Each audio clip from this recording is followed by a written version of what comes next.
Hi, I'm Eric with Home Network Central, and I'm going to show you how to reset your ZyXEL.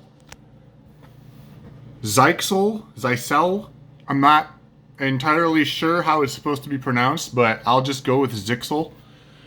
If you know how to pronounce that properly, please just correct me in the comments. I'm sure someone will anyways, but we're going to reset this to factory default settings. If yours looks different than this, if you have a different model, it's basically the same thing. They all basically work the same. The first thing you're going to, what this does is it resets all the passwords on here, resets all the settings, so it's just like it was when you took it out of the box, brand new from the store. It removes everything. So the first thing we're going to want to do is make sure it's powered on. So I'm going to plug it in. And I always like to make sure, because this one you can turn on the lights and turn on the power and everything. So I want to make sure the LED lights in front are on. It's not really important, but that's how I like to do it. And then there's also a power button, so make sure it's powered on. All right, so it's booting up, and I'm just gonna wait for it to boot up. This looks like it's about as far as mine is gonna get. You might have a few more lights on here if you have stuff plugged into your router and whatnot.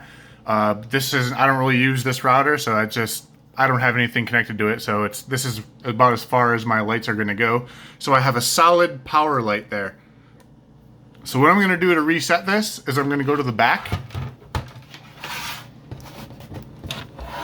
And again, yours might be different because you might have a different model, but you're looking for a little hole.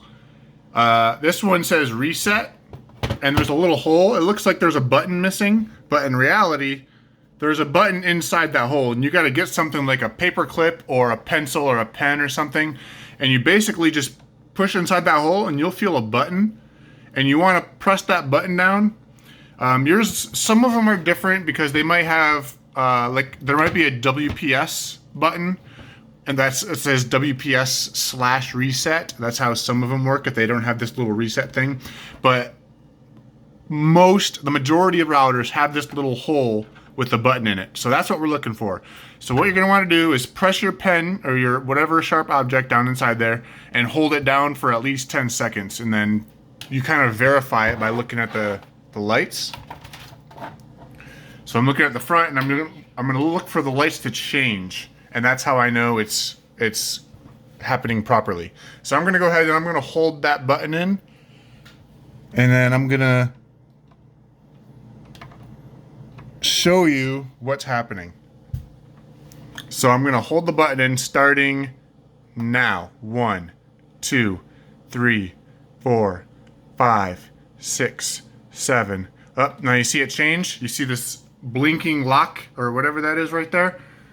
That's how I know it worked. So now it's resetting, and it's going to reboot, and it's going to be just like you bought it brand new from the store, just like you took it out of the box. So it's going to make you set everything up again, and your default name and password and all that is going to be back on the router. So if this helped you out, please give me a thumbs up, and thank you so much for watching.